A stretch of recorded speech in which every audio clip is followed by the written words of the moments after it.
Ici Radio Courtoisie, la radio libre du pays réel et de la francophonie. Vous écoutez le libre journal de Lumière de l'Espérance, dirigé aujourd'hui par Philippe Delorme. Émission préenregistrée le 8 octobre 2018. Elle est diffusée pour la première fois dimanche 14 octobre 2018 de midi à 13h30 et réalisée par Franck.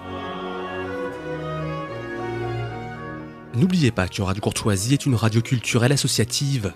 Afin de sauvegarder une indépendance absolue, Radio Courtoisie refuse toute ressource publicitaire. Radio Courtoisie ne vit que grâce à ses auditeurs.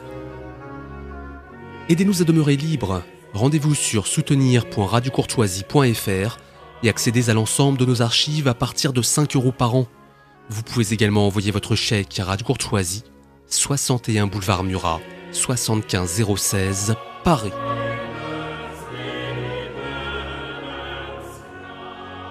Exceptionnellement, vous ne pourrez pas intervenir au cours de cette émission car elle a été préenregistrée, mais vos lettres seront les bienvenues.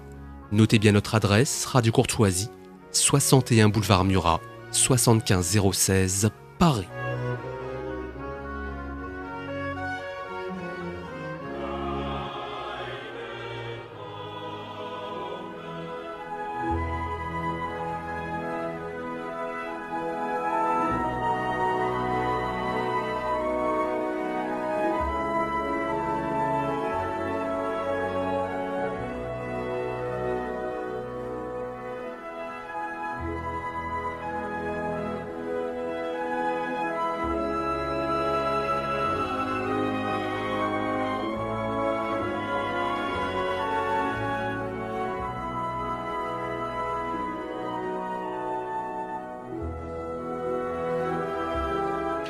À tous les auditeurs présents et à venir, salut. Ici Philippe Delorme, comme chaque mois depuis maintenant un peu plus d'1 an, je suis très content de vous retrouver pour cette émission de Lumière de l'Espérance, la radio du dimanche de Radio Courtoisie.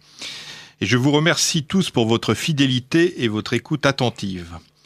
Diffusées le dimanche, mes émissions sont généralement enregistrées, c'est pourquoi il vous est impossible d'intervenir en direct.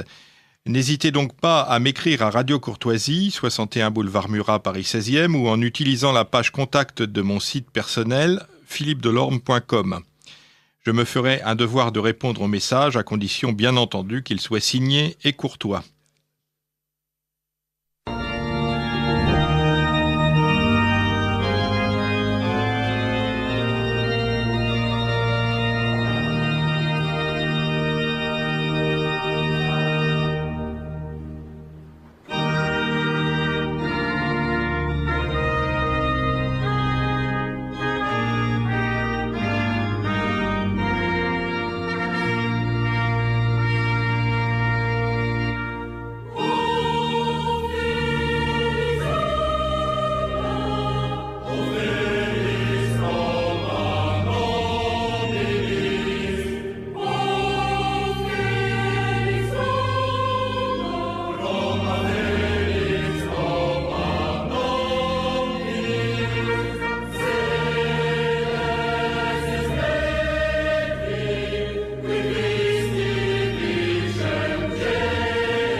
La pièce musicale que nous venons d'entendre ne vous est sans doute pas familière. Il s'agit en effet de la Marche pontificale, l'hymne national officiel de l'État de la Cité du Vatican, œuvre du musicien français Charles Gounod qui avait été composée pour l'anniversaire du couronnement du pape Pie IX.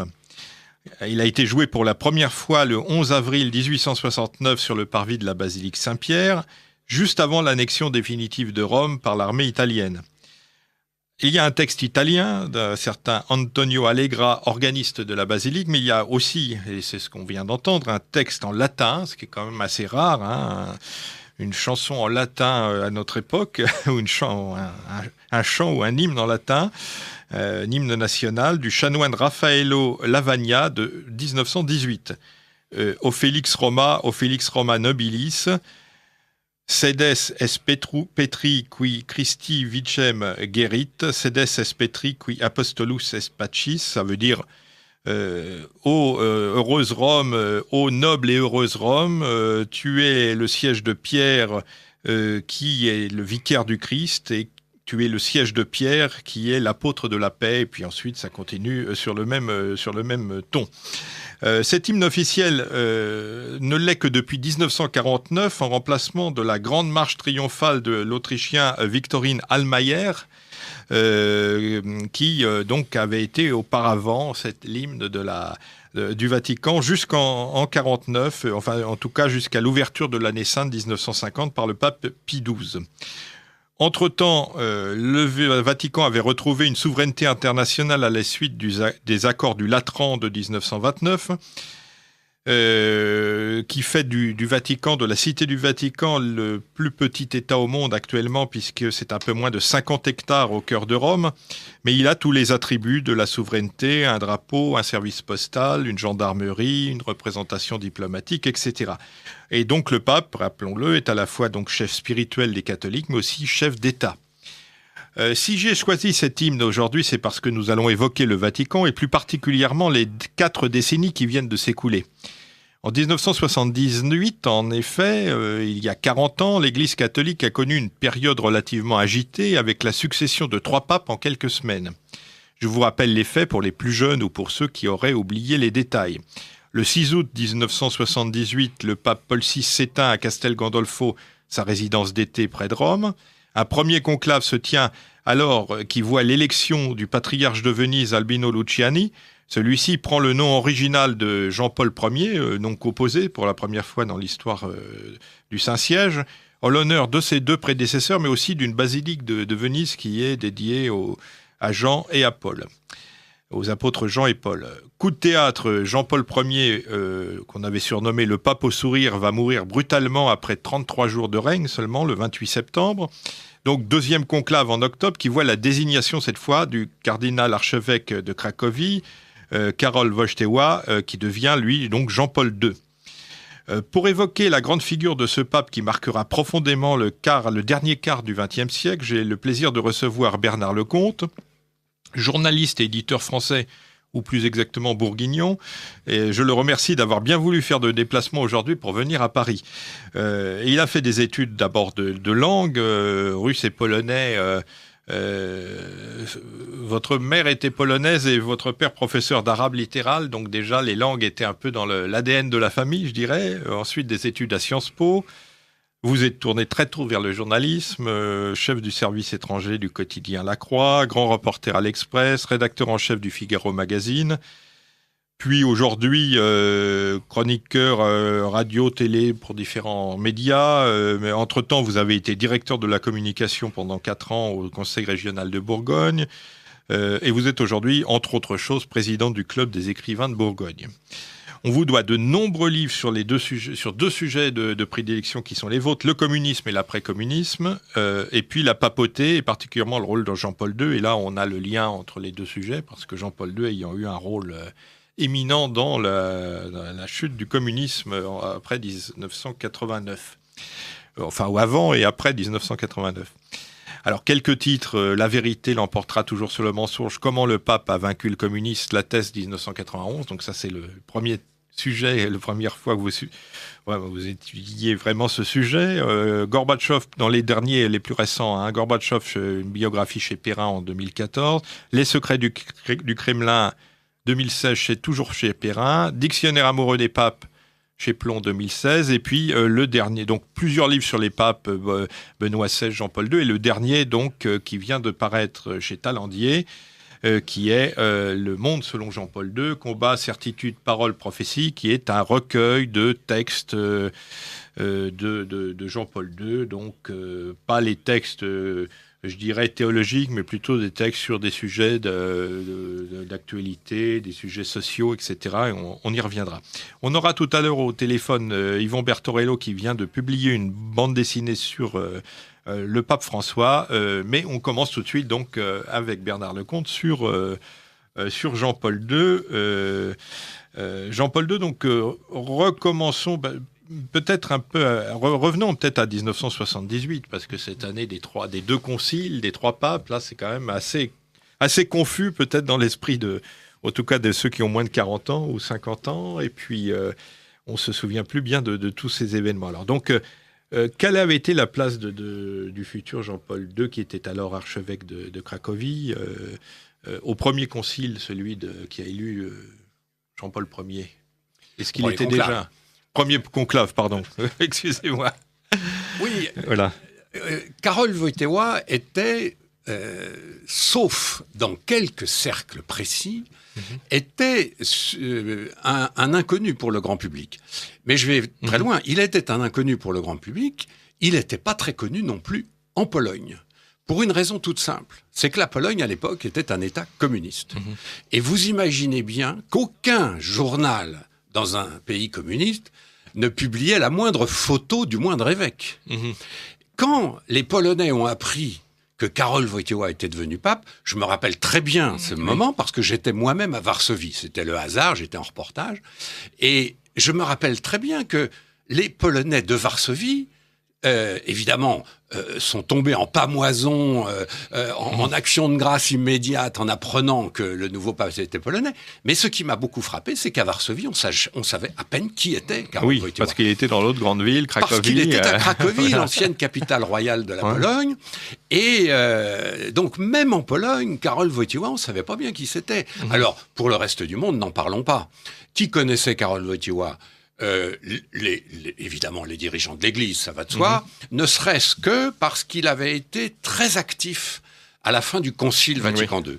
On va en reparler parce que ça, Bien c'est sûr, important c'est très de important. voir pourquoi est-ce qu'il a pu... Absolument. On n'émerge pas par hasard quand même, Exactement. comme ça, au bout d'un moment. Le connaissaient bien aussi les Américains et les Allemands. Je veux dire, l'Église américaine et l'Église allemande. Pourquoi ? Parce que il avait fait 2 voyages très importants. En tant que numéro 2 de l'Église polonaise, il avait été invité et il avait fait une tournée aux États-Unis qui avait été quelque chose d'assez extraordinaire. Et il avait fait, juste avant, 78, juste avant, il avait fait un grand voyage en Allemagne. Et les Allemands avaient été absolument sidérés de voir ce jeune type sportif, sympa, parlant cru, connaissant le théâtre, connaissant le journalisme, donc quelqu'un d'extrêmement moderne. Et l'allemand aussi, j'imagine. Pas trop. Plus le français. Non. Il parlait le français, il parlait l'anglais, il parlait l'italien. Il lisait l'allemand, mais ça n'était pas sa langue préférée. Et ce jeune, parce que n'oublions pas qu'à l'époque, il est cinquantenaire. Oui. C'est qu'on imagine, on le voit toujours dans les dernières années, vraiment vieillard. On le voit presque grabataire. Oui, bien sûr. Alors qu'en effet, dans ces années-là, c'est un jeune. Il ne faut pas oublier qu'il a été évêque à 38 ans. Karol Wojtyła en Pologne. 38 ans. Alors là encore, ça s'explique. Pourquoi 38 ans ? C'est pas parce que c'était un génie absolu. C'est simplement parce que l'Église polonaise avait tellement souffert pendant la guerre, avait tellement été cassée pendant la guerre, que il fallait absolument lui donner des cadres et une hiérarchie. Et voilà, et puis il y a un archevêque formidable qui s'appelait Sapieha, qui était à Cracovie, et qui avait dit, mais il faut pousser ce jeune Karol là, parce qu'il est formidable. Et en effet, on l'a sacré. On va reprendre sa biographie, mais c'est vrai que c'est intéressant de voir. Tout ça pour dire que quand il arrive... il est vraiment pas très connu. Il n'est pas connu. Et donc, dans le premier conclave, son nom probablement n'apparaît pas, on le sait. Alors, on sait qu'il a eu quelques voix. Ah oui, quand même. On soupçonne 2 cardinaux qui vont être justement après les fabricants du conclave suivant, ceux qui vont faire la candidature Wojtyła au conclave suivant. Ces 2 cardinaux, c'est Koenig et Krull. Je dis Krul à la polonaise parce qu'en réalité, c'est un Américain. Il est évêque de Philadelphie, archevêque de Philadelphie, et il s'appelle John Król. Sauf que John Król, en réalité, c'est Jan Król, c'est un Polonais qui l'avait rencontré lorsqu'il est allé aux États-Unis. Et qui est, en plus, né dans l'archidiocèse de Karol Wojtyła. Donc Król connaît bien Wojtyła, et Król a été, avec un autre archevêque qui s'appelait Baum, les invités, la puissance invitante pour le fameux voyage américain de Karol Wojtyła. Donc les Américains savaient qu'il y avait un jeune là qui était formidable et qu'il fallait pousser sa candidature, et l'autre, Koenig, rappelez-vous, c'était l'Autrichien, alors qu'il avait déjà un certain âge, mais le cardinal Koenig était un peu le cardinal de l'Est-Ouest, si je peux me permettre cette image, parce que vous voyez la carte de l'Europe, Koenig était archevêque de Vienne, donc il était exactement depuis 30 ans entre l'Est et l'Ouest. Et c'était l'homme qui connaissait le mieux les relations Est-Ouest au niveau de l'Église, etc. Et à chaque fois que le jeune Karol Wojtyła partait de chez lui à Cracovie pour aller à Rome, et Dieu sait qu'il y allait souvent, il s'arrêtait toujours dormir chez le cardinal Koenig à Vienne. Donc voilà les deux hommes, Koenig et Król, mais alors donc l'idée qui le poussaient déjà. Mais c'est donc ça serait plus un candidat politique au sens où je dirais stratégique, au sens de la stratégie mondiale, que quelqu'un qui serait pour l'Église, en fait. Enfin, c'est-à-dire que sa candidature aurait plus à voir avec la politique internationale, l'idée de barrer le communisme. C'est vrai pour ces deux-là. Oui. C'est-à-dire qu'il ne faut pas se leurrer pour le primat américain de Philadelphie, Król, il faut se rappeler qu'il était quand même américain, et Koenig, pour ces deux-là, il y avait une arrière-pensée politique, à l'évidence. Mais pour tous les autres, pas du tout. Il faut se rappeler tout simplement, au contraire, que la succession de Paul VI avait été assez politisée au sens ecclésial, au sens clérical. C'est-à-dire moderniste contre... Voilà. Il y avait deux favoris à l'époque. On se rappelle, il y avait le cardinal Siri, qui était un ultra-conservateur. Siri regrettait à haute voix le Concile Vatican II, ce qui était quand même énorme. Et il y avait le cardinal Benelli, qui était de Florence. Donc l'un à Gênes, l'autre à Florence. Benelli était, faut être clair, c'était pas non plus un très grand réformateur, mais enfin par rapport à Siri, c'était un dangereux gauchiste. Et s'il était perçu justement un peu comme un réformateur. Et l'Église, en sa sagesse, elle nous a habitués à ce genre de choc comme ça pendant un conclave. Si on remontait l'histoire, on en trouverait beaucoup. La même histoire se reproduit souvent. On ne prend jamais les plus... On ne prend jamais les plus ceux marqués. qui risquent de cliver, ceux qui risquent de casser l'Église en deux. Si on avait élu Siri, c'était une catastrophe objective. J'en veux pas à ce brave cardinal Siri. Lui, il avait après tout, c'était son droit de ne pas aimer le concile. Mais c'est surtout que toute une partie des catholiques l'auraient très mal vécu. Oui. Et réciproquement, si Benelli était passé, on en aurait fait l'anti-Siri. Donc quelqu'un de contre les conservateurs, etc. Beaucoup plus progressiste qu'il ne pouvait l'être. Et vous savez, Philippe, dans la moindre association de pêche à la ligne, si vous élisez un président qui vient d'un village plutôt que l'autre, eh ben vous cassez votre association. Il faut toujours quelqu'un de fédérateur. Luciani était plus Luciani consensuel. est arrivé un peu comme un pape, rappelez-vous, on appelait ça du temps de Jean XXIII, un pape de transition, un pape pour calmer le jeu. Il avait un sourire magnifique, il arrivait de Venise. Et Albino Luciani a été, d'ailleurs il était, entre parenthèses, il était proposé par Benelli, qui n'était pas fou. Et Luciani a été effectivement un pape pour réconcilier tout ce monde et pour repartir comme en 14. Sauf que... il meurt. 33 jours après, il meurt. Alors, est-ce qu'il meurt naturellement ? Ça, parce qu'on a beaucoup de glosé autour de sa disparition. Vous avez écrit sur les secrets du Vatican. Alors, moi, j'ai effectivement consacré une part de mes secrets du Vatican à cette mort mystérieuse. Est-ce qu'on peut avoir une idée aujourd'hui précise de ce qui s'est passé ? Ah oui. On peut surtout avoir une idée précise de ce qui ne s'est pas passé. C'est-à-dire tout ce qu'on a raconté à l'époque. C'est pas le cardinal Villot qui est arrivé avec un grand couteau, une fiole de poison. C'est pas la mafia sicilienne, c'est pas l'Opus Dei, c'est pas les jésuites, c'est pas toutes ces hypothèses abracadabrantes qui ont été rassemblées dans un livre qui a fait la fortune d'un de nos excellents confrères, David Yallop, qui a sorti un bouquin qui s'appelait « Au nom de Dieu », où il rassemble toutes ces hypothèses les plus folles. Et évidemment, ça fait une espèce de super James Bond qui a été vendu à plus d'1 million d'exemplaires, mais on aimerait bien. Bravo à cet excellent confrère, sauf que tout ce qui se disait dedans était quand même assez tiré par les cheveux. Moi, j'ai suivi les gens qui avaient fait les enquêtes de l'époque, j'ai refait un peu le circuit pour me rendre compte, au fond, que c'est peut-être encore plus émouvant que toutes ces affaires invraisemblables. Albino Luciani, donc il était déjà âgé, il était patriarche de Venise, il avait bien mérité sa retraite. Et quand il a été élu dans les conditions que nous venons de dire, il n'a pas osé dire non. Or, vous savez qu'un pape peut encore dire non. Alors, s'il dit non, il fait en tout cas comprendre que non, pas lui, pour des raisons de santé, de ceci, de cela. Il avait eu des problèmes déjà il avait eu des problèmes de santé, enfin, absolument. Il prenait des anticoagulants, il était assez malade.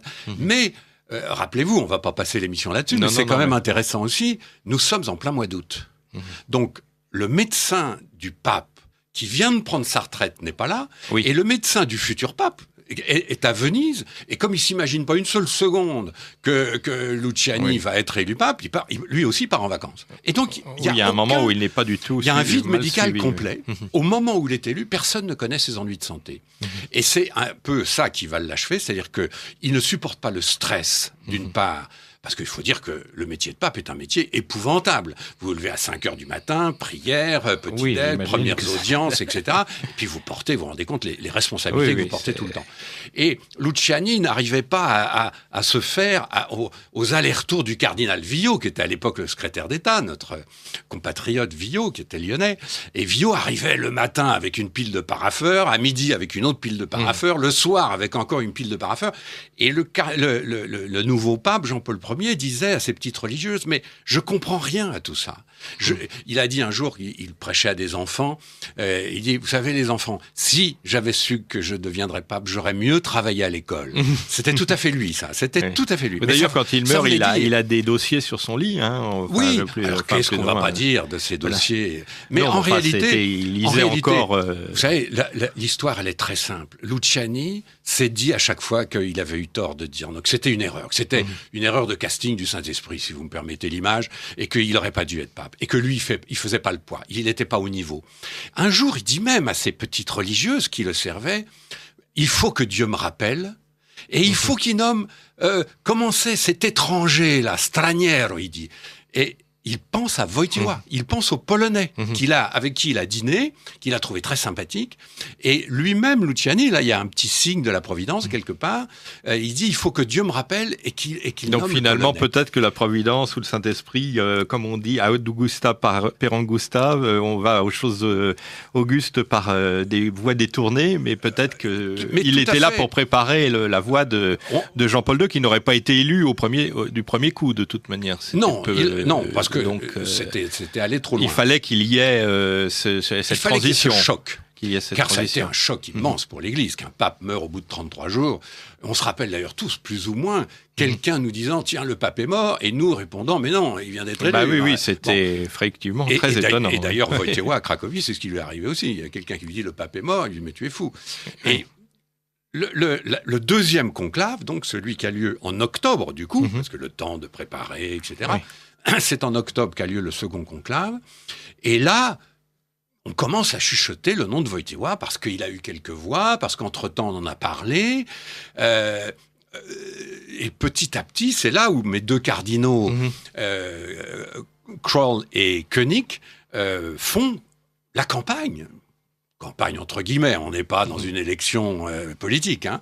Mais c'est quand même une sorte de campagne soft de ces gens-là. Vous savez, il y en a un qui est pas mal. Là, et l'idée d'un pape non italien commençait à apparaître. C'était déjà très audacieux. Et il y avait eu un roman qui s'appelait Le soulier de Saint-Pierre, où c'est de la même chose. C'est cette histoire. C'est un Russe, je crois, qui vient du Goulag et puis qui est élu pape. Enfin, exactement. tout à fait prémonitoire. Exactement, c'était un roman absolument formidable. Ouais. Effectivement, très belle imagination. Là, pour le coup, on est dans cette espèce d'audace qui consisterait à élire un non-italien. Et alors, du coup, les non-italiens du conclave vont se dire, mais quelle bonne idée. Alors, vous avez donc les Américains, derrière leur Donc, du coup, leur ça primat, libère. John Kroll. Vous avez, évidemment, Koenig, l'Autrichien, qui dit, mais oui, etc. Vous avez les Brésiliens, qui sont avec Arns, vous savez, à l'époque, qui n'était pas le plus conservateur, lui, pour le coup. Mais Arns disait, mais oui, un non-italien, ça serait bien de changer un peu, etc. Vous avez les Allemands, qui viennent de faire la connaissance de Wojtyła le Polonais. Et les Allemands, quand on leur dit un pape non italien, ils pensent tout de suite à Wojtyła, parce qu'ils l'ont vu. Son voyage en Allemagne a duré 3 semaines, c'était formidable. Et voilà comment on arrive petit à petit, pour éviter à nouveau le choc entre Siri, le conservateur, et Benelli, le moins conservateur. Voilà que on commence à se dire, tiens, après tout, pourquoi pas. Alors ça se fait pas tout de suite, mais au bout de 3 ou 4 tours de scrutin, oui, parce le nom de Wojtyła il faut monte. 8 tours, alors qu'il avait fallu 4 tours premier conclave. Là, 8 tours, bon, c'est déjà plus long. C'est la preuve qu'on tâtonne et que l'Église est quand même troublée. Et il faut se mettre à la place des cardinaux. Les cardinaux sont évidemment, la plupart sont quand même des hommes de foi et d'une foi profonde, qui voient une signification dans les gestes de la Providence et qui se disent, qu'est-ce qui s'est passé? Est-ce que c'est pas à cause de nous? Est-ce que le Saint-Esprit ne veut pas nous envoyer un message? Est-ce qu'il n'y a pas quelque chose sur lequel il faut réfléchir? Voilà. Et c'est comme Oser ça que, un peu plus. Voilà, l'audace aidant, voilà que c'est Karol Wojtyła qui sort du chapeau, qui sort des urnes de la chapelle Sixtine. Mais est-ce qu'on imaginait que il allait révolutionner pendant 26 ans l'Église? Évidemment, non. Enfin, je me souviens que c'était Léon Zitrone à l'époque qui commentait. Il avait dit, oh, quelle voix il a, quand la première fois qu'il a parlé donc au balcon. Alors c'est vrai qu'il a tout de suite impressionné beaucoup. Tout à fait. Quand il arrive sur la loggia des bénédictions, donc à Bemus Papam, etc., et Carolum Wojtyła. Alors, personne comprend de quoi il s'agit. Vous êtes un Africain. Exactement. Tout le monde dit Wojtyła, ça doit être un Africain. Petite panique sur la place Saint-Pierre. Et puis très vite, évidemment, les gens, non, Wojtyła est Polacco, on entend partout. Et les gens Vous disent, étiez là Non, moi j'étais à Varsovie, mais j'ai vu cette scène 20 fois, évidemment. Et puis j'ai tellement travaillé sur ce pape que j'ai eu beaucoup de témoignages. Mais ce qui est formidable, c'est qu'à ce moment-là, tout le monde se dit, y compris nous les journalistes, la corporation des journalistes, il y a évidemment des centaines et des centaines de journalistes qui sont là, sous le bras de Charlemagne, comme d'habitude, et qui font « c'est un non-italien ». Et la première réaction, alors à part celle de Léon Zitrone, qui était fondée parce que Karol Wojtyła, qui avait longtemps fait du théâtre, avait une voix magnifique, ça c'est vrai. Et sinon, on a dit c'est un non-italien. Et rappelez-vous, tous les titres des journaux, c'est le premier pape non-italien depuis la Renaissance. 455 ans. Et tout le monde a développé ce thème-là. Et ça n'est que le lendemain que les uns et les autres se sont dit, mais attendez, c'est pas seulement un non-italien. C'est aussi un Polonais qui vient d'un pays de l'Est. Qui vient d'un pays communiste. C'est la première fois qu'on peut même imaginer qu'un pape vient de derrière. Alors justement, en Varsovie 78, c'est le communisme complet. Il n'y a pas encore eu Soleil d'Arnoch. On est en pleine glaciation brejnevienne. C'est Geremek qui était le... Non, non, c'était plus Geremek, c'était le... Non. Je ne sais plus qui était le premier secrétaire était Édouard Guirec. Guirec. Oui. Donc, enfin, on est dans le fond du communisme le plus dur et le plus pur. Alors, qu'est-ce qui se passe quand on apprend cette nouvelle? D'abord, elle est annoncée quand même, j'imagine. Alors, elle est annoncée parce que, nécessairement. Enfin, on ne changera pas les Polonais. Oui. Moi, j'étais... Même les hasards de la vie sont formidables. Moi, j'étais à ce moment-là tout petit journaliste avec mon calepin et j'interviewais avec un vieux confrère du Monde qui s'appelait Schwebel. On interviewait, tenez-vous bien, le ministre des cultes qui s'appelait Konkol, qui était un bon communiste, un bel apparatchik, et qui était chargé, évidemment, en Pologne, ça se comprend, que quelqu'un du Parti communiste soit chargé des cultes, on comprend pourquoi. Et on interviewe, puis il y a quelqu'un qui vient lui chuchoter à l'oreille, et mon Konkol devient blanc. Vous savez, Il est tout pâle d'un seul coup. Vous étiez au premier rang. C'était formidable. Et alors, il fait répéter d'ailleurs à son porte-serviette. On entend, vous êtes sûr? Il dit, oui, mais c'est qui? Blablabla. Parce que, alors il se tourne vers nous, il dit, chers amis, le pape est polonais. Mais il y avait en même temps, il devait être heureux fierté, en même temps, c'est ça. Une fierté dans le visage de ce communiste pur et dur. C'était parce qu'il était quand même d'abord polonais, que l'idée même qu'un pape fût polonais. Un peu Pépone et donc Camillo. C'était extraordinaire. Et alors nous, du coup, on se regarde, évidemment, c'était une nouvelle formidable, et tout de suite, les uns et les autres, on dit, évidemment, c'est Wyszynski. Et il fait, non, c'est pas Wyszynski, c'est Wojtyła. Et là, vous imaginez le choc. L'archevêque de Cracovie, 58 ans, donc jeune. Et puis alors, nous, on connaissait un petit peu quand même. Lui aussi, ô combien, Concol savait très bien que Wojtyła, c'était le plus redoutable de la bande. Bon, c'était pas quelqu'un qui se laissait marcher sur les pieds. Mais j'ai le souvenir de cette fierté nationale.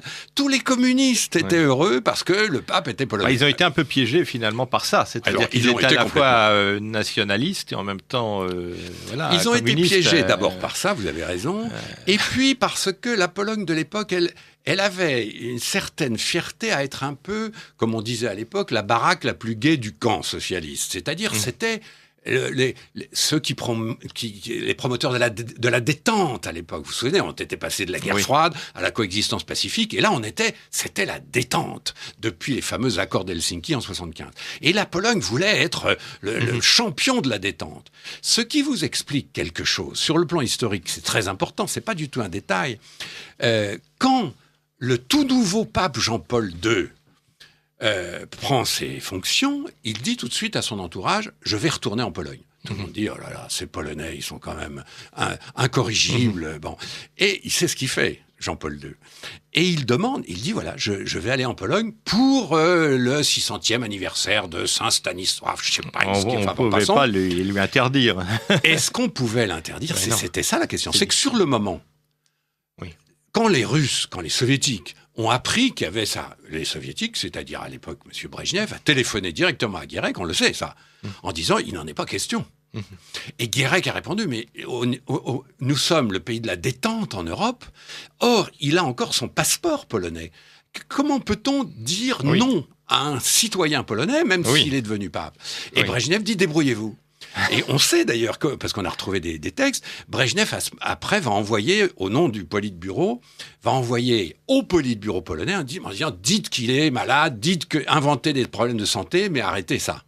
Et en fait, le Politburo polonais va se réunir en février, donc 79, et en février 79, les gars disent on peut pas dire non, et ils disent oui. Alors simplement, ils font semblant de négocier. Ah non, il ne peut pas venir en mois de mai, c'est pas possible, le mois de mari, tout ça, il va faire des trucs qui viennent plus tard. Évidemment, Jean-Paul II est arrivé début juin, ce qui, franchement, n'a pas changé grand-chose. Ça n'a pas changé grand-chose. Mais c'était ça à l'époque. Les Polonais ont été effectivement victimes de leur propre fierté d'avoir un pape polonais, et aussi de cette espèce de volonté qu'ils avaient de montrer qu'ils favorisaient la détente, qu'ils étaient les champions de la détente, etc. Le résultat, comme vous vous rappelez, ça a été ce voyage absolument phénoménal de juin 79. Alors moi, j'étais là encore, petit journaliste, mais j'ai suivi ce voyage du matin au soir. J'ai pas beaucoup dormi en une semaine, là, je peux vous garantir, du 1er au 10 juin 1979, où on a assisté à ces scènes absolument insensées. 300 000, 800 000, 500 000, 1 million, 200 000 personnes à Cracovie le dernier jour, sur cette esplanade de Blognier, comme elle s'appelle. Et c'était complètement insensé, parce qu'on ne savait pas encore. Le pape venait d'être élu quelques mois plus tôt. Et on voit cet homme qui, dans leur langue, c'était fondamental, dans leur langue, parle sans la censure, sans rien, de la dignité de l'homme, de la primauté de l'homme, l'homme est au centre de tout, etc. On se dit, mais c'est évidemment le contraire de ce que tous ces gens-là lisent dans les journaux, à la télé, dans un pays communiste. Comme vous le savez, Philippe, la clé de tout, c'est que l'homme n'est pas au centre de tout. L'homme est un rouage de la machine sociale. Ça, c'est une des définitions du communisme. L'homme est un rouage de la machine sociale. Et le pape arrive, et pendant 8 jours, partout, devant des foules immenses, dit, au centre de tout, il y a l'homme. L'homme est au centre de tout. L'homme vaut plus que tout au monde. C'était incroyablement subversif. Et nous, les journalistes, alors, il y avait des journalistes qui étaient papistes, pas papistes. Tous, je vous garantis, tous ont eu le sentiment d'assister à la première lézarde dans le rideau de fer. On a vu de nos yeux, à ce moment-là, ces foules incroyables. Je vais vous donner une toute petite anecdote. Le lendemain de son arrivée à Varsovie, donc le 3, c'était un dimanche 3 juin 1979, il avait rendez-vous avec les étudiants. Tout le monde savait que Wojtyła avait été très proche de ses étudiants à Cracovie, lui-même avait été prof, et donc il aimait beaucoup les jeunes. Ça, on le comprendra plus tard. Et moi, je fais mon métier d'envoyé spécial, donc j'y vais évidemment très longtemps à l'avance. Je me lève à 5 heures. À 5h30, je suis sur cette rue du vieux Cracovie, qui s'appelle Krakowskie Przedmieście. Je dis ça pour bien vous faire montrer que j'ai fait les langues eaux, Philippe, parce que ça, il faut... Oui, il y a ce vieil hôtel, il y avait un vieil hôtel et il y avait la cathédrale en face. Et l'église Sainte-Anne, à côté de la cathédrale. Oui. Pourquoi l'église Sainte-Anne ? Parce que c'était l'église des étudiants. C'était là où il y avait l'aumônerie des étudiants de Varsovie. Et moi, j'arrive à ce moment-là, donc il est 6h moins le quart du matin, le pape va arriver à 9h30, et je vois 200 000 étudiants assis, avec chacun une petite croix en bois pour la faire bénir par le pape. Dans un pays communiste à l'époque, quand vous voyez cette scène, vous dites, il est en train de se passer un truc qui nous dépasse complètement. On va passer on va faire une pause musicale pour justement continuer avec la Pologne des années 80.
Alors vous venez d'entendre Mouri, l'hymne de Solidarność. C'était lors d'un concert de Jean-Michel Jarre à Gdansk en 2005 à l'occasion du 25e anniversaire du syndicat Solidarność, Solidarité, devant plus de 100 000 personnes, accueilli sur scène. Il avait été accueilli sur scène par l'ancien président Lech Wałęsa, qui était donc à ce moment-là déjà retiré en retraite, puisqu'il avait été président entre 90 et 95 et qu'en 2000, il n'avait plus que 1% des suffrages.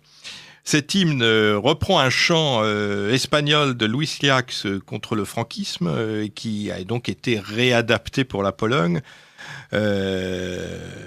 il nous dit « Il était jeune et inspiré, eux, une innombrable foule, il leur donnait la force en chantant que l'aube était toute proche. Ils allumèrent 1000 bougies pour lui, fumant au-dessus des têtes. Ils chantaient qu'il était temps que le mur tombe. Ils chantaient avec lui. » Bon, on a l'impression que c'est un peu Jean-Paul II dont il est question. Enfin, je vous rappelle que vous écoutez Radio Courtoisie, le libre journal de Lumière de l'Espérance avec Philippe Delorme. Nous évoquons aujourd'hui le Vatican et en particulier Jean-Paul II depuis 40 ans, puisqu'il y a 40 ans qu'il arrivait sur le trône de Saint-Pierre avec notre invité Bernard Lecomte, auteur du Monde selon Jean-Paul II chez Talandier. Alors oui, cet hymne de Solidarność, on voit bien que c'est le pape qui a quand même donné le coup d'envoi en 79 en visitant la Pologne. Donc dès l'année suivante, on a un certain Alerwan Aensa qui est donc électricien au chantier Lénine de Gdansk qui lance un mouvement de protestation. On a, un an plus tard, on a un mouvement qui aurait pu être assez banal, comme on en a eu d'autres en Europe de l'Est, c'est-à-dire que le prix des produits alimentaires ayant monté, les gens descendent dans la rue, et puis il y a un mouvement plus ou moins politisé de protestation. Ça s'est déjà passé en Europe de l'Est et ça s'est déjà passé en Pologne. Ce qui ne s'était jamais passé, c'était d'abord que le mouvement allait déboucher sur ce mot tout à fait incongru de solidarité. Oui. Parce qu'il n'y a pas un mouvement ouvrier, pas un mouvement de protestation populaire dans l'histoire des hommes qui ne s'appelle pas Comité de libération de ceci, mouvement de cela. Non, la Solidarność. C'était quoi Solidarność ?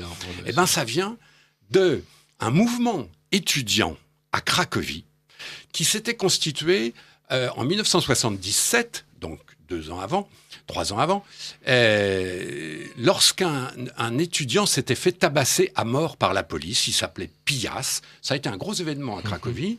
Et les étudiants s'étaient regroupés, justement, pour protester contre cette mort atroce. Et les chefs étudiants étaient allés voir, évidemment, l'archevêque, en disant « Est-ce que vous êtes avec nous ?» etc. Et bien sûr, l'archevêque, qui s'appelait Karol Wojtyła, a reçu ces étudiants. Et c'est dans le bureau de l'archevêque que ces étudiants ont dit « on va s'appeler Solidarité ». Et c'est ce mot-là... Donc le mot était déjà en germe avant le... Voilà, pour un mouvement étudiant. Oui. Et c'est ce mot-là qu'on va retrouver à Gdansk pendant les grèves de l'été 80, où là... il s'est passé quelque chose là aussi d'exceptionnel, c'est-à-dire que les ouvriers, Lech Walesa, Anna Valentinovic et les autres se sont organisés, ont organisé des grèves, et à un moment, il a bien fallu savoir comment on allait en sortir, et ils sont sortis de là lorsque les étudiants, les agriculteurs et surtout les intellectuels, très importants en Pologne, sont venus les voir. Ces intellectuels, ils s'appelaient Karol Modzelewski, il s'appelait Tadeusz Mazowiecki, il s'appelait Bronisław Geremek, et ils sont venus voir Walesa en disant « On est là pour vous, est-ce que vous avez besoin de nous ?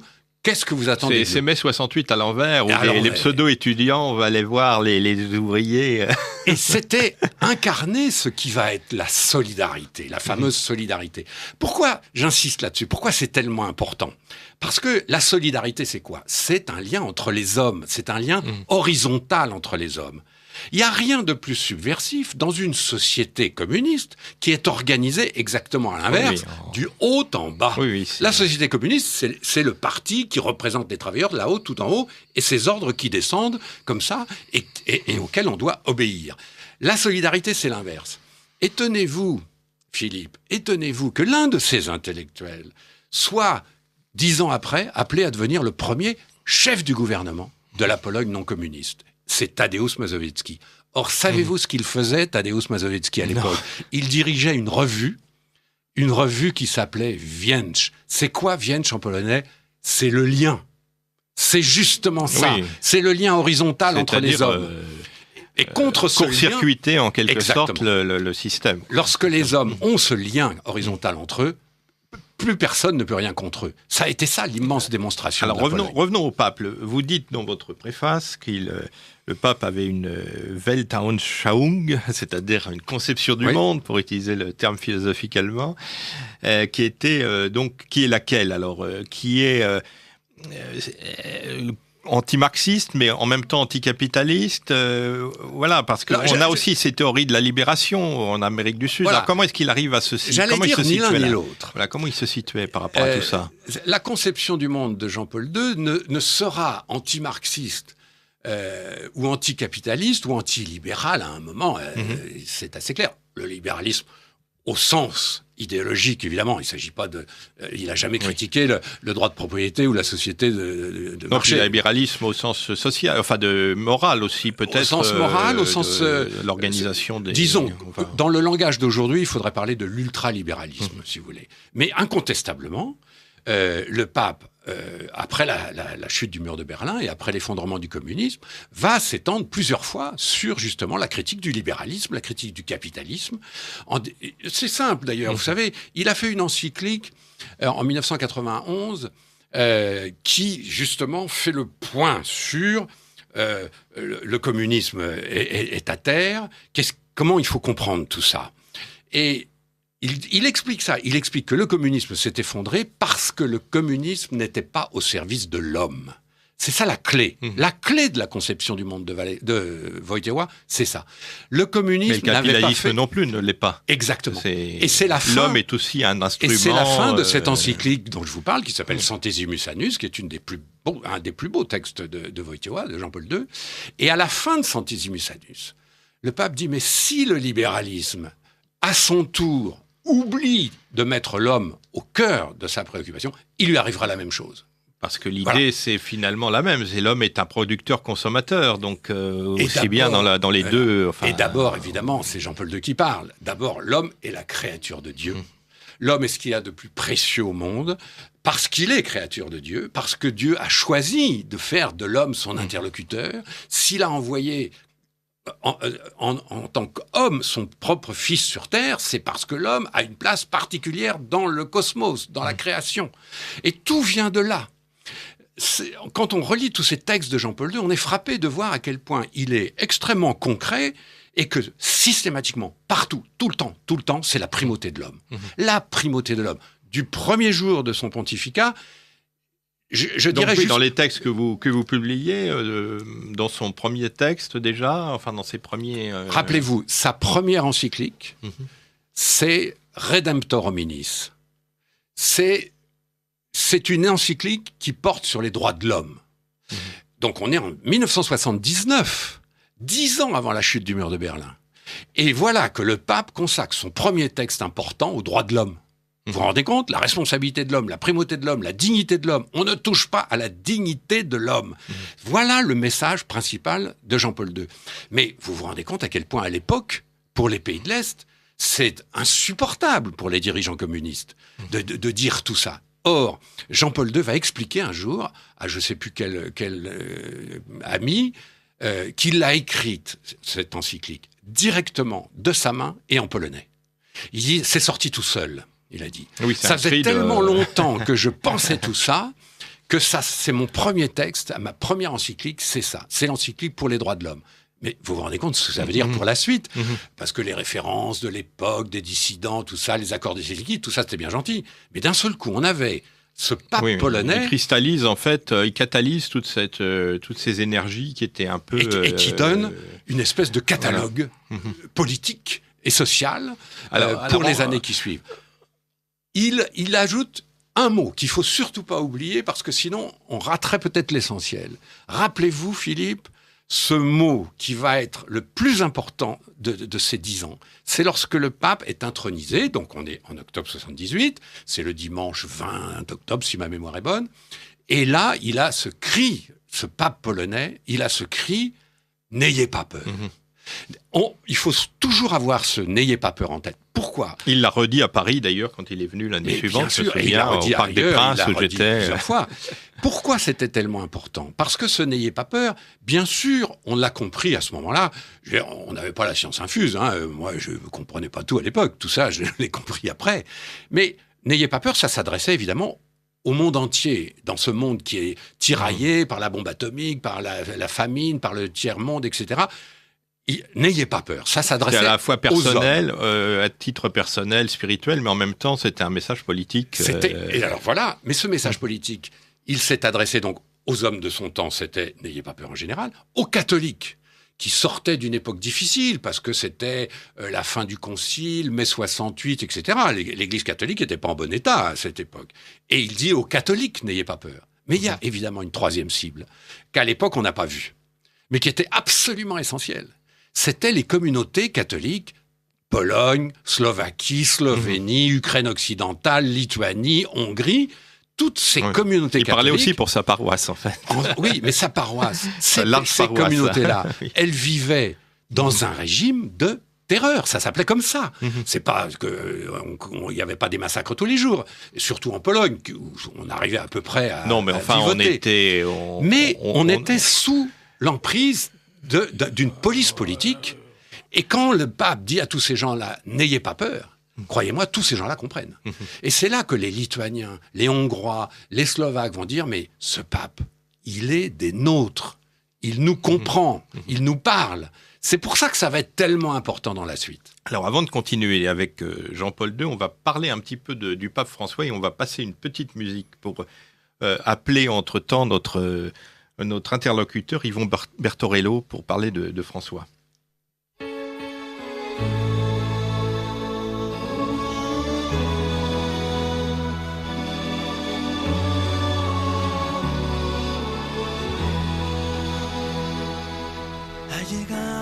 Desde lejos a renovar la iglesia entera, ha llegado a iluminar como hace el sol en primavera.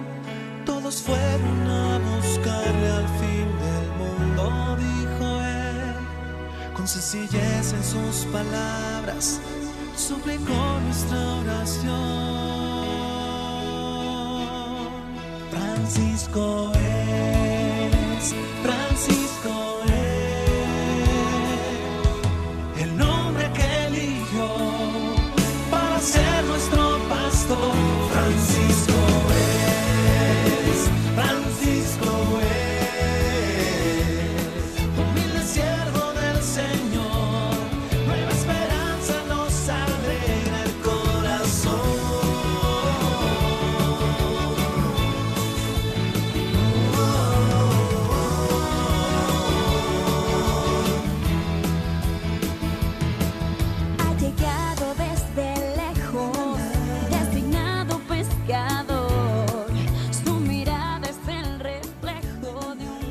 Alors, vous êtes toujours sur Radio Courtoisie, malgré cette chanson très, très dans le vent. C'est une chanson en espagnol qui est intitulée Francisco es, tu es François, qui était la chanson officielle composée pour la visite du pape François, donc au Mexique en 2016. Je vous rappelle que vous écoutez Radio Courtoisie, le journal de Lumière de l'Espérance avec Philippe Delorme. Et là, nous allons avoir au micro Yvan Bertorello, qui est journaliste, réalisateur de documentaires et de reportages, scénariste de BD, qui vient de signer une bande dessinée intitulée François, donc qui est l'histoire du pape des favelas de Buenos Aires au trône de Saint-Pierre, le destin d'un homme hors du commun, aux éditions Les Arènes. Yvon Bertorello, vous êtes là ? Oui, tout à fait. Voilà. Bonjour Philippe. Bonjour. Vous êtes encore en province, je crois, donc on n'a pas pu vous avoir à Paris, ce qui est dommage. Exactement. Mais on va parler tout de même un petit peu de de ce livre qui commence très fort, je crois. Donc là, vous avez voulu faire avec deux autres auteurs, un dessinateur donc et un co-auteur, faire donc Arnaud Delalande qui est co-auteur et puis Laurent Bidault qui est dessinateur, donc le parcours de ce pape François venant donc d'Argentine. Est-ce que vous pouvez nous dire un petit peu comment ça s'est fait ce livre déjà, quel a été le déclencheur au départ ? Bien écoutez, ce pape, comme vous le savez, ne laisse personne indifférent. Qu'on soit favorable ou qu'on soit absolument défavorable, on sait qu'il y a absolument toutes les tendances, tous les cas de figure pour ce pape. Comme il ne laisse pas indifférent, on s'est dit qu'on pourrait faire une BD qui aurait un impact bien en dehors de la communauté chrétienne, de la communauté catholique, et faire une BD à la fois respectueuse et fidèle à la vérité, mais aussi à la fois grand public. Vous n'avez pas voulu faire une hagiographie véritablement, même si c'est quand même plutôt bienveillant. C'est bienveillant, ça reste bienveillant. C'est honnête, parce que le pape est une personne bonne, est une personne honnête et respectable.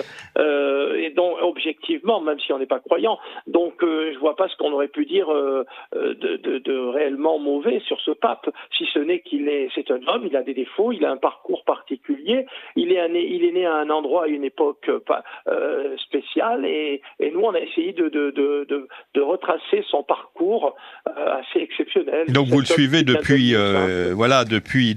la petite bourgeoisie, commerçant immigré italien, donc d'Argentine, de Buenos Aires. Ensuite, il pense être médecin à un moment. Ensuite, il entre au séminaire. Enfin voilà, c'est pas un parcours à l'eau bénite.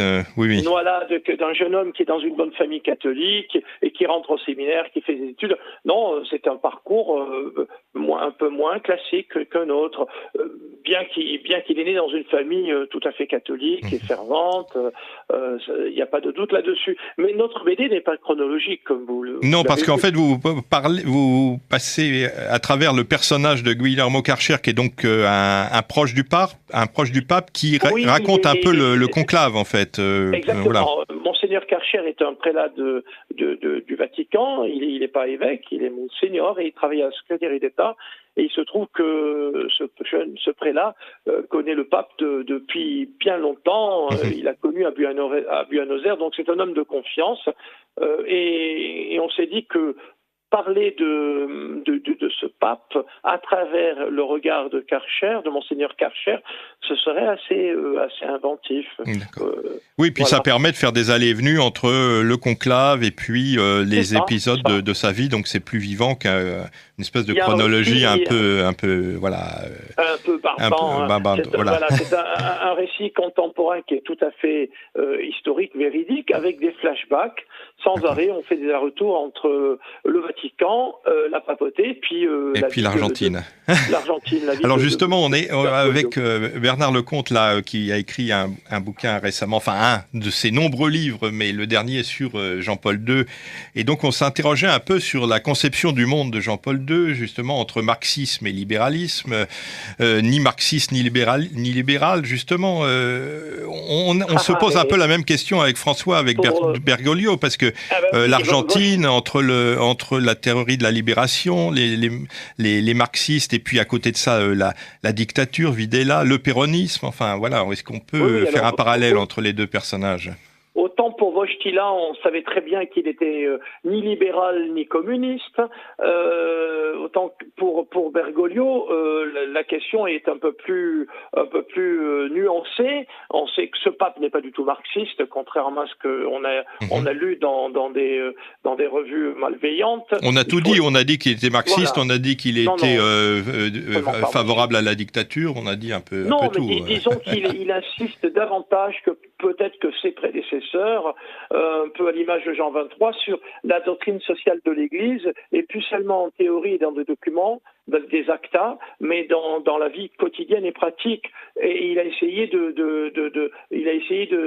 de mettre la doctrine sociale au goût avec des termes d'aujourd'hui pour que les gens comprennent avec des actions concrètes. Moi, il me plaît assez de ce côté. Moi, j'aimais beaucoup Benoît XVI, vous voyez, pour son action de sacrée, la liturgie, le respect du mystère, ça me plaît beaucoup, mais en même temps, ses côtés proches du pape ne me déplaisent pas. Bernard Lecomte, alors vous pouvez intervenir. Est-ce que vous voyez un parallèle un peu dans la manière d'être des deux papes entre Jean-Paul II et François? Il y a un côté un peu médiatique, enfin un peu bête de médias quand même, que n'avait pas Benoît XVI, ça c'est sûr. Non, mais je crois que le côté médiatique, il est dû à leur modernité. Je crois que ça va beaucoup plus loin que ça. D'ailleurs, il faut pas oublier que c'est Jean-Paul II qui a nommé Bergoglio évêque. Il faut pas oublier que Bergoglio, et Yvon se rappelle très bien, est toujours jésuite, et qu'un jésuite, en principe, il ne prend pas de responsabilité dans la hiérarchie de l'Église. Et donc Bergoglio avait dit,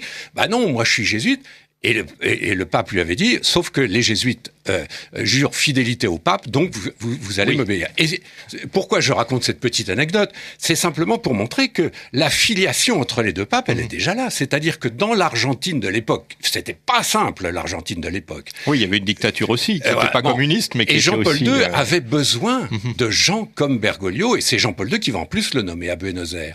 Parce que Jean-Paul II avait impérativement besoin de gens qui, au fond, un peu comme lui, n'étaient ni pro-communistes, ni pro-libérales, qui étaient d'abord des gens proches des hommes. C'était tous les deux des pasteurs, au sens fort du terme.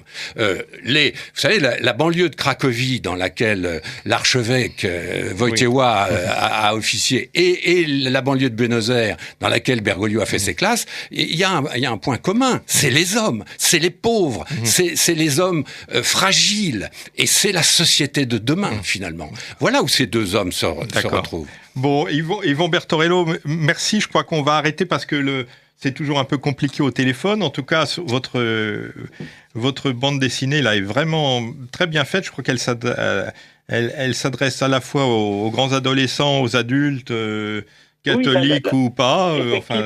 Voilà, c'est une BD respectueuse et authentique, mais à la fois grand public. Elle peut être lue par des gens qui ne sont pas croyants, qui ne pratiquent pas, qui sont fervents. Là, on revient d'une semaine de dédicaces à Lourdes. À Lourdes, il n'y a pas que des croyants, il y a des touristes, des curieux qui passent. Oui. Vous ne pouvez pas imaginer le nombre de gens qui ne pratiquent pas et qui ont acheté... c'est un personnage qui, en plus, est quand même intrigue tout le monde aujourd'hui. Donc... Et puis, je profite au passage pour dire à Monsieur le Comte que je serais ravi de faire quelque chose avec lui, fin connaisseur de la papauté depuis 30 ans. Eh ben, on se reverra tous ensemble dès que... C'est noté, Yvan. À Paris ou en Bourgogne. À bientôt, merci, au revoir. Merci Philippe et merci Monsieur le Comte, au revoir. Voilà, nous revenons au studio. Après ce détour vers l'actualité, vers le pape actuel, revenons à notre Jean-Paul II.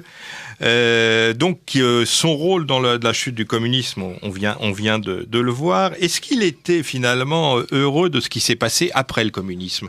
Parce que est-ce qu'il imaginait ce que la Pologne, par exemple, est devenue aujourd'hui ? On est beaucoup moins catholique en Pologne aujourd'hui, quand même. Il a vu tout de suite, en tout cas, les risques de l'avenir. Ça, c'est très frappant quand on l'écoute juste après la chute du mur de Berlin. Après la chute du mur, il y a deux choses importantes. Il y a eu d'abord la visite de Gorbatchev au Vatican. On y reviendra peut-être tout à l'heure. C'est un moment assez c'est intéressant parce que vous avez fait une biographie de Gorbatchev récemment. Oui. Et puis en janvier, il y a ce discours. C'est le premier discours de Jean-Paul II. Donc en janvier 90, c'est le premier discours après tous ces événements. Et là, il tient un discours aux ambassadeurs qui sont là. Et il leur parle longuement de ce pèlerinage vers la liberté qui nous a fait passer par Varsovie, Prague, Sofia, etc., etc. Et dans ce texte, c'est très intéressant. Déjà, Jean-Paul II met en garde contre les nationalismes qui vont ressurgir dans l'avenir. C'est-à-dire que ce pape qui avait déjà eu 10 ans d'avance sur tout le monde pour dire le communisme a une fin et il va s'effondrer, ce pape a encore 10 ans d'avance en disant le danger de demain, ce sont les nationalismes. Oui, mais je pense aussi, moi, au libéralisme absolu. Alors ça, c'est quand même ce qui...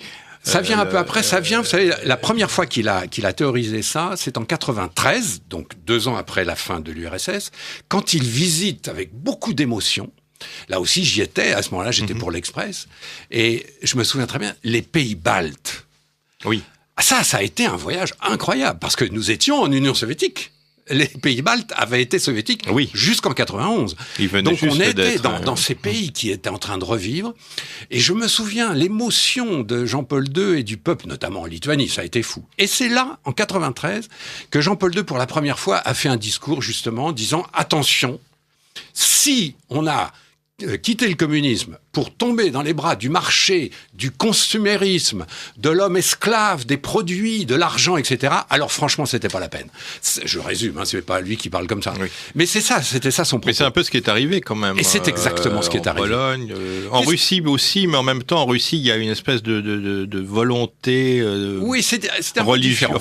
C'est un peu différent. Je crois qu'il faut bien distinguer. En Europe de l'Est, et notamment en Pologne, beaucoup de ces pays-là étaient justement prêts, par leur foi, par leur histoire, par leur culture, prêts à la démocratie, La Pologne a été un exemple extraordinaire. Ce pays, en quelques semaines, est passé d'un État communiste à un État parfaitement démocratique. Alors qu'elle n'avait jamais connu vraiment la démocratie pendant l'entre-deux-guerres. La Pologne, rappelez-vous que les Polonais sont toujours fiers de dire qu'ils élisaient leur roi. Bon, enfin, entre-deux-guerres, c'est Pilsudski, c'était une sorte de dictature soft, qu'on pourrait dire. Ils ont été une démocratie de 18 à 35 à peu près dans l'entre-deux-guerres. Mais ce qui est tout à fait flagrant, c'est que la Pologne donc a intégré la démocratie très vite, mais elle n'a pas intégré ce à quoi elle ne s'attendait pas, c'était la mondialisation.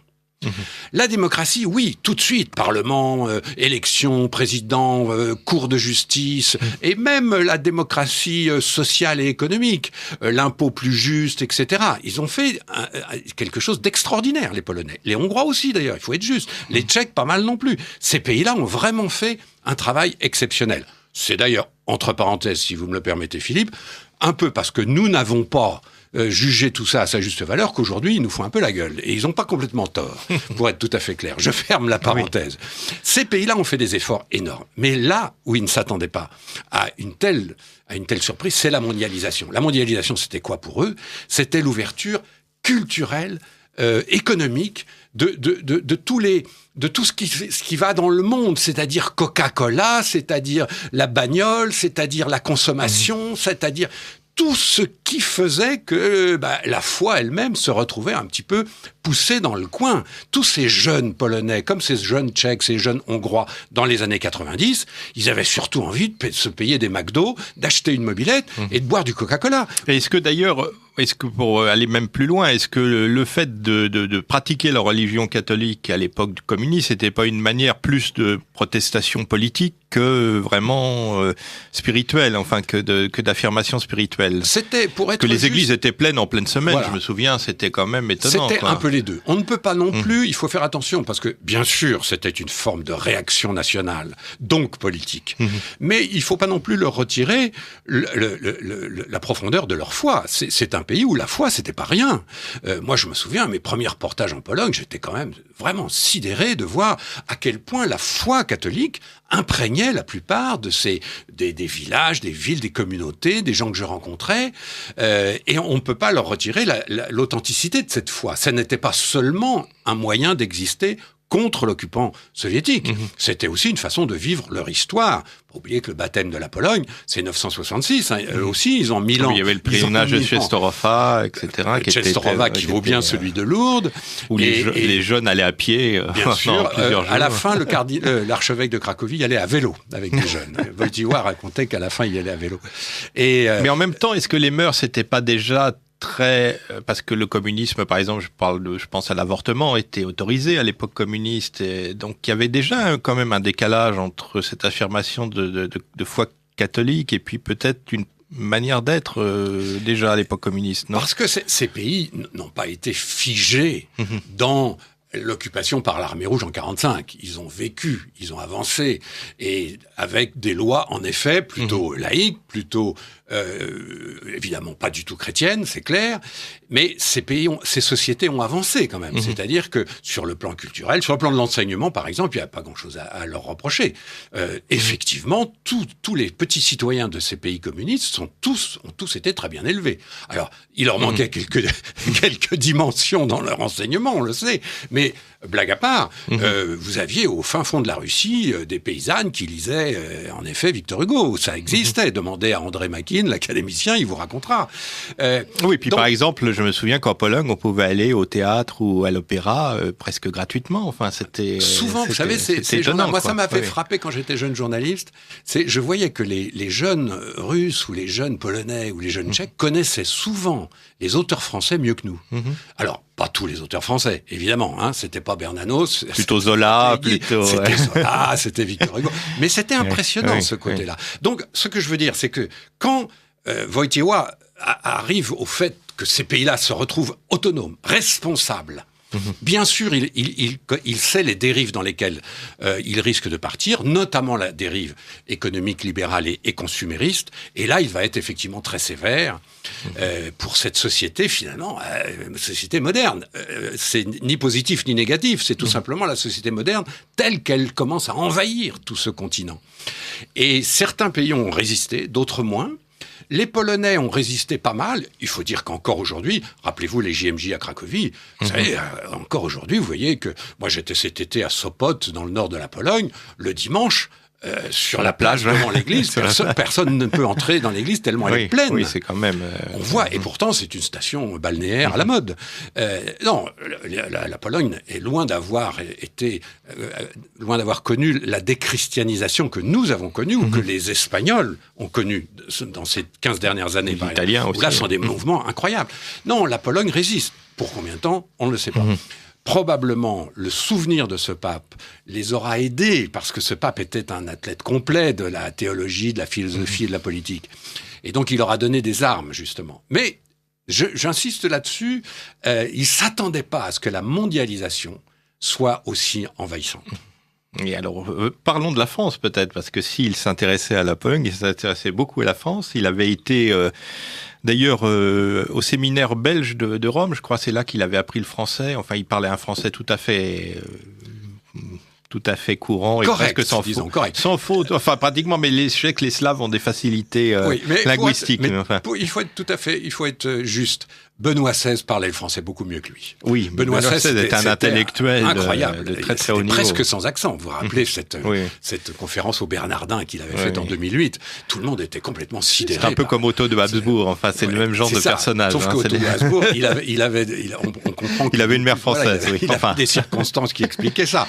Mais c'est vrai que la France était importante pour lui. Wojtyła a appris le français, en effet, pendant ses études. En 1946 à Rome, au Collegio Belgo, en effet. Il a appris le français à ce moment-là. Il était très désireux de lire. Vous savez, pour Wojtyła, la France, c'était le pays des grands saints, des cathédrales et des grands théologiens. Alors, les grands saints, il savait tout de Saint-Bernard. Il était venu en France ou pas Il est venu en France pour la première fois en 47. C'était pendant ses études à Rome. Donc il avait eu la possibilité de venir. Il est venu passer 3 mois là. Oui. Il a été à Lourdes, il a été à Marseille, il a vu le Père Leuve, vous savez. Le Docker, que j'ai connu. Voilà, dominicain.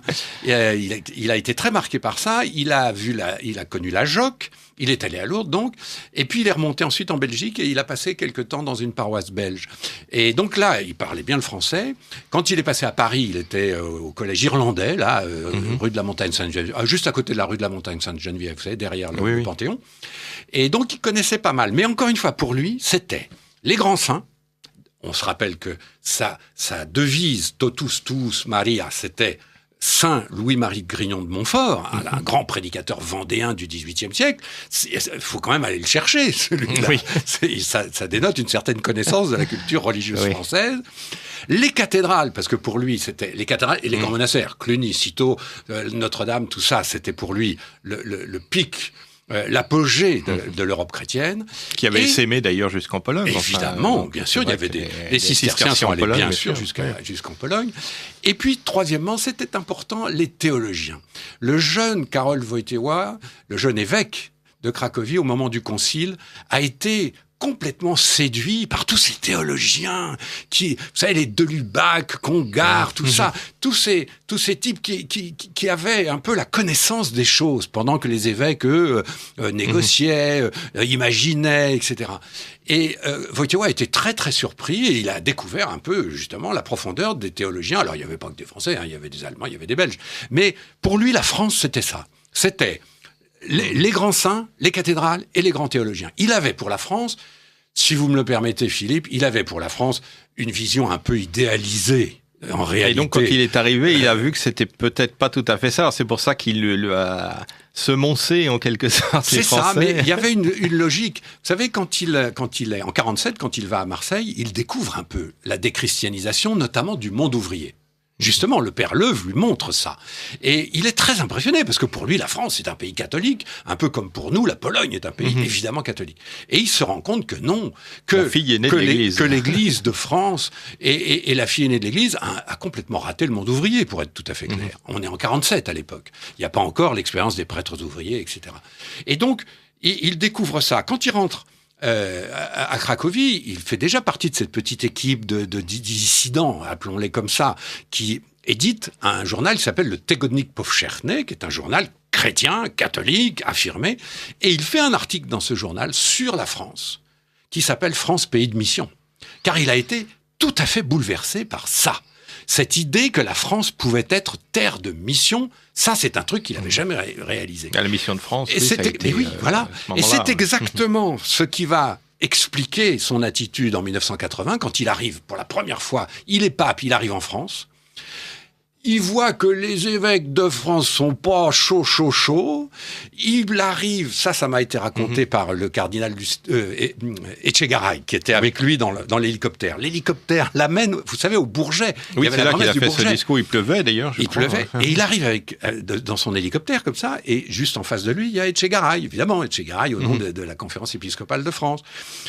Et Etchegaray voit le pape regarder et faire une grimace. Il n'y avait pas assez de monde pour lui. Mais de l'hélicoptère, on avait l'impression que c'était désert. Il y avait 250 000 personnes, il pensait qu'il y en aurait 1 million. Ah oui, mais c'est pas la Pologne. Et Les c'était la Français France. sont déjà... Et alors, ce fameux cri du pape, qui a résonné, vous avez raison tout à l'heure de dire, il a sermonné l'Église de France. Qu'as-tu fait, France, Nana fille aînée de l'Église, qu'as-tu fait des promesses de ton baptême? C'était très fort. Ça a été un choc d'ailleurs pour l'Église de France. Alors, tous les cathos de France, je me souviens, moi, enfin à l'époque, les jeunes, les moins jeunes, tout ça, ils disaient, merde, on s'en est pris une quand même. C'était une vraie avoinée de la part du pape. Mais en même temps, il va à Saint-Denis et là, il sermonne aussi les prêtres ouvriers. En C'est-à-dire disant que c'est pas ce qu'il faut faire. Enfin, l'éternel centriste qu'il est entre le communisme et le libéralisme va remettre un petit peu au centre des choses la mission de France. Justement, cette mission de France, oui. alors ça date pas de Jean-Paul II, c'est un peu avant, mais la mission de France qui avait réussi à retrouver un équilibre après l'expérience très douloureuse des prêtres ouvriers, où là, effectivement, l'expérience avait été durement condamnée par Paul VI et par le cardinal Ottaviani. Ça avait été un choc terrible. Moi, j'ai rencontré des prêtres ouvriers de l'époque, etc. Parce qu'ils avaient un peu flirté avec le marxisme, comme à El Salvador, quand il va au Salvador et qu'il voit ce ministre qui est prêtre et il lui tire l'oreille en lui disant pourquoi est-ce que tu fais ça? Mais vous savez, il faut se replacer tout simplement dans le contexte de l'époque. Vous aviez d'un côté le pape et ses cardinaux qui, tous les jours, voyaient arriver de l'Est, de Yougoslavie, de Pologne, de Hongrie, de Lituanie, des gens qui disaient « on nous a arrêté notre évêque, on nous a fusillé 3 curés, on nous a brûlé nos églises ». Et de l'autre côté, des prêtres ouvriers qui manifestaient avec la CGT contre les Américains. C'était impossible, tout simplement. Alors, là encore, soyons clairs, pourquoi les prêtres ouvriers manifestaient avec la CGT? Parce que quand vous êtes prêtre sur un chantier, dans un barrage, vous n'avez pas de famille le dimanche, vous savez écrire, vous savez parler, donc c'est vous qu'on envoie avec le tract, avec la manif. C'est logique, c'était complètement logique. Oui, et puis il ne mesurait pas l'engagement politique, évidemment, de la chose. Quoi. Évidemment, enfin, c'est ça qui était, mais pour Pidou, c'était inacceptable. Ouais. Alors après, on a trouvé, en effet, encore aujourd'hui, moi j'arrive de Lyon, là, c'est évidemment, comme vous le savez, dans Lyon, que la mission de France est installée depuis 50 ans, et ça se passe plutôt bien. Vous avez aujourd'hui des prêtres ouvriers, mais voilà, qui partent pas dans un peu comme certains prêtres sud-américains qui étaient partis dans la théologie de la libération, qui allaient finir par entrer dans des commandos armés de Kalachnikov pour tirer sur les évêques trop proches des colonels. C'est ça qui s'est passé. Il faut toujours resituer dans le contexte de l'époque pour comprendre que, oui, à un moment, il y a un pape qui est là. Il est là pour recentrer de tous les côtés. Ça, voilà. Et alors, voilà, donc ça c'était le rôle, je dirais, international du pape. Est-ce qu'il n'y a pas un côté un peu plus sombre, un peu moins réussi, je dirais, dans la gestion de la curie romaine? Parce qu'on a l'impression que lui était un homme de l'extérieur, il était très très bon au niveau diplomatique, médiatique, international et tout, mais on a l'impression que la curie romaine, il n'a pas su vraiment la réformer. Il y a eu ce scandale du Banco Brosiano, enfin différentes choses. On a l'impression qu'il a laissé un peu les choses pourrir à l'intérieur même du Vatican. Ou pas? Je crois que dans la balance, oui, ça compte, mais n'oublions pas quand même. Je vous réponds tout de suite, Philippe, mais n'oublions pas quand même le rapprochement avec les Juifs, n'oublions pas les JMJ, n'oublions pas tout ce que... Non, mais on en reparlera un peu, parce que on arrive vers la fin, mais on aura peut-être l'occasion d'en parler. Je voulais parler quand même de ça avant de terminer. Mais vous avez raison, il faut pas faire une agiographie du personnage. Non, absolument. Il faut dire qu'il est resté 27 ans, et qu'il est resté, les 5 dernières années, il était... Objectivement, soyons clairs, il était plus capable de gérer. Alors justement, pourquoi est-ce qu'il n'a pas abdiqué à ce moment-là? C'est quand même une erreur de sa part. Une erreur. Un orgueil.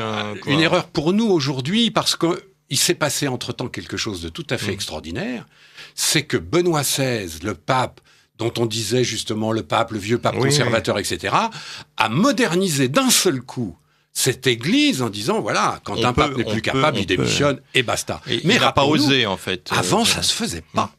Or, le pape Jean-Paul II, dont nous disions tout à l'heure qu'il avait son message principal, c'est l'homme, la primauté de l'homme et la dignité de l'homme. Le dernier message de ce pape, qui aura duré des mois, c'est son agonie, où il clame devant toutes les télévisions du monde. Faut pas oublier qu'il avait été comédien et journaliste. Il savait ce qu'il faisait. Il montrait tout simplement qu'un homme grabataire, handicapé, très vieux, c'est encore un homme debout. C'est encore un homme intact. La dignité de l'homme ne dépend pas de son état de santé. C'était, pardon, je résume un peu, mais c'était ça le dernier message de Jean-Paul II. Et c'était un message, vous savez, à l'époque, il était compris dans les hôpitaux, dans les hospices de Villars. Donc la gouvernance du Vatican a un peu flotté à ce moment-là, mais déjà avant. On peut dire ça. C'était pas tellement un homme d'administration. Au Vatican, il y a toujours eu des problèmes. Dès qu'on touche à l'argent, il y a des pépins. D'abord, donc effectivement, il avait très mal géré la banque du Vatican, ça avait débouché sur des scandales. Enfin, j'allais dire, pardon, je veux pas le couvrir absolument, mais enfin, c'était un peu technique, la banque du Vatican qui s'était fait avoir par les mafieux, très bien. Non, ce qui est plus grave, c'est qu'il a peut-être pas senti, mais je vais vous dire pourquoi, que le monde avançait notamment sur ces histoires épouvantables, et notamment la pédophilie, il faut dire les choses. La pédophilie, ça commence quand ? Ça commence avec le scandale Greur à Vienne en 1995. Le scandale Lowe à Boston, celui dont on a fait ce fameux film, la Spotlight, et dont on a parlé encore récemment. Et puis le scandale, celui qu'on oublie un petit peu aussi, le scandale de l'évêque Greur à Poznań, en Pologne, dans le pays du pape. C'est là où on s'est dit, oulala, il se passe des trucs épouvantables. Et c'est là que le cardinal Ratzinger, qui était le préfet de la Congrégation pour la doctrine de la foi, et grand ami du pape, a dit, mais on ne peut pas continuer comme ça. Et on sait aujourd'hui tout ça. Ratzinger est allé voir le pape, et le pape, c'est Dziwisz, son secrétaire, qui a dit, écoutez, il est fatigué, on ne va pas l'embêter en plus avec des histoires comme ça. Et en effet, Ratzinger n'a pas réussi avant 2001, car en 2001, tout change, mais jusqu'en 2001, Ratzinger n'y arrive pas. Autour du pape, il y a son secrétaire, Dziwisz, il y a le cardinal Sodano, le cardinal Rey, le cardinal Castrillon-Hoyos, qui tous disent, il faut être clair, hein, c'est l'histoire qui est comme ça. Tous disent, attendez, on va pas embêter l'Église avec ça, on va pas embêter le Saint-Père avec ça, on fait comme on a toujours fait. C'est-à-dire, on règle ces problèmes-là en interne. En tant qu'historien, il faut toujours se replacer dans le contexte, et c'est vrai que la question de la pédophilie n'avait pas cette importance dans les années 80. Au contraire, c'était presque pas toléré, mais disons vu quand on voit les déclarations de Cohn-Bendit ou des gens comme ça, et de les gens souriaient, enfin trouvaient ça. Bien sûr, moi quand j'étais en philo à Louis le Grand, j'avais un prof de philo qui était ouvertement pro-pédophilie, qui disait il faut légaliser la pédophilie. C'était mon prof de philo à Louis le Grand. Oui, donc c'est les choses, les mentalités, la prise de conscience, ça s'est fait progressivement au cours des années 90, et y compris pour l'Église, je pense. Ce qu'il faut pas oublier, ça c'est vrai, et là où il a été fautif, Jean-Paul II, c'est clair, il a pas du tout fait gaffe à l'affaire Machiel, le fondateur des Légionnaires du Christ, ce type qui était vraiment un type d'une perversité absolument incroyable, et qui a enfumé Jean-Paul II, soyons clairs. Et Jean-Paul II s'est fait avoir sur ce coup-là, ça, il faut absolument pas le nier. En revanche, ce qu'il faut rappeler, pour être juste, c'est qu'à partir de 2001, le futur Benoît XVI, Ratzinger, convainc Jean-Paul II qu'il faut faire quelque chose. On rassemble les dossiers, on convoque. Je voyais, il y a quelques semaines, le pape François a convoqué des prélats américains pour faire le point sur ce sujet aux États-Unis. Mais attendez, il faut pas oublier qu'en 2002, Jean-Paul II avait déjà convoqué évêques et cardinaux américains pour leur dire quoi ? À partir de maintenant, tolérance zéro. À partir de maintenant, sollicitude pour les victimes. Je veux dire, on n'a pas inventé tout ça dans les 6 derniers mois. Donc finalement, on peut dire que Benoît XVI commençait déjà à être vice-pape ou sous-pape, on peut dire, dès 2000, quoi. Parce que dès qu'il va être pape, alors il pensait pas l'être, hein, mais vous pensez qu'il ne pensait pas... Ah non, je crois vraiment que Ratzinger n'avait qu'une envie, c'était d'aller en retraite, faire ses bouquins. Il l'avait d'ailleurs dit. Ce qu'il a fait d'ailleurs assez rapidement, enfin relativement. Mais surtout, Quand il est devenu pape, il a réglé l'affaire Matchel tout de suite. Ça, il considérait que c'était une priorité. Et puis, qu'est-ce qu'il a fait pour remettre un peu l'Église, justement, dans les rails avec ses affaires de pédophiles? Il a quand même réussi à gérer, disons, la première moitié du problème. La première moitié du problème, c'était quoi? C'était d'arrêter les crimes de pédophilie. Ce qu'il n'a pas réglé, et ce que le pape François a trouvé, bien malgré lui, dans sa corbeille quand il est arrivé, c'est la deuxième partie du problème, c'est-à-dire les évêques qui n'ont rien dit, les victimes qui ont parlé, tout ce qui fait qu'on est obligé de revenir en arrière et de se préoccuper de toutes les victimes de cette affaire. Il y a deux aspects dans ce problème, mais vous voyez, encore une fois, j'y tiens, c'est que Jean-Paul II n'a pas du tout ni ignoré, ni couvert ces alors sujets. il nous reste 3 minutes, donc on pourrait parler d'un tas de choses, du dialogue interreligieux, œcuménisme, les JMJ, etc. Peut-être un tout petit peu sur l'œcuménisme et sur le dialogue interreligieux. Est-ce qu'il a été finalement plus favorable au dialogue interreligieux qu'au dialogue avec les traditionalistes, par exemple? Parce que ça a été compliqué. Que 2 minutes, là, ça va être compliqué. Oui. Disons, pour être clair, que Jean-Paul II était un œcuménisme évident. Le polonais, pour lui, c'était évident. Il était quand même un des acteurs de la fin de Vatican II qui a beaucoup insisté là-dessus. Mais sa préférence à lui, son intérêt à lui, c'était plutôt l'interreligieux. C'est le premier pape, d'abord c'est le pape qui a fait passer 13 ans de son pontificat à essayer de réconcilier les juifs et les chrétiens, ce qui était quand même pas rien. C'est le premier pape qui a commencé à parler aux musulmans. Rappelez-vous le discours de Casablanca en 2006, etc. Et puis rappelez-vous Assise, qui a été quand même un sommet du pontificat. Ça, c'était sa passion.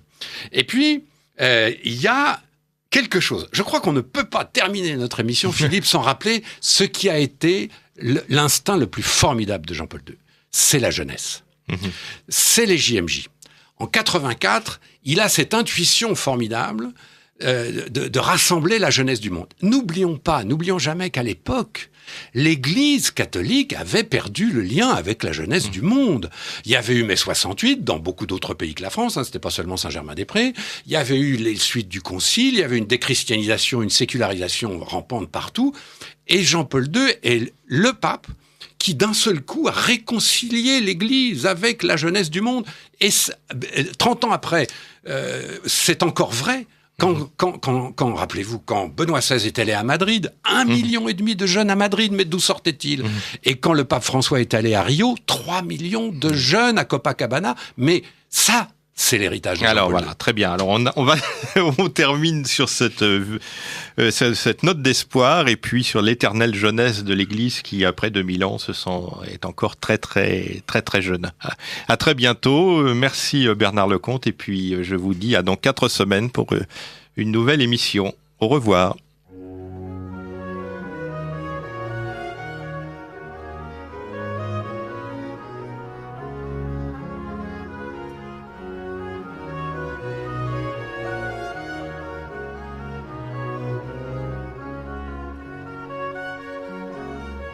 Ici Radio Courtoisie, la radio libre du pays réel et de la francophonie.